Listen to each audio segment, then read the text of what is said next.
Check it out. This is the M5Stack Dial. And the cool part, it runs on batteries too. Let's take a look at the power supply port on the back.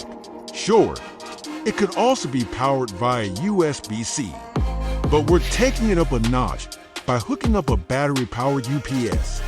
The UPS runs on two 18,650 lithium-ion batteries and is really affordable. Let's connect a few cables and see if everything's working. Grab the soldering iron and let's solder on a few cables. First, let's tin the solder joints to ensure the cables hold better.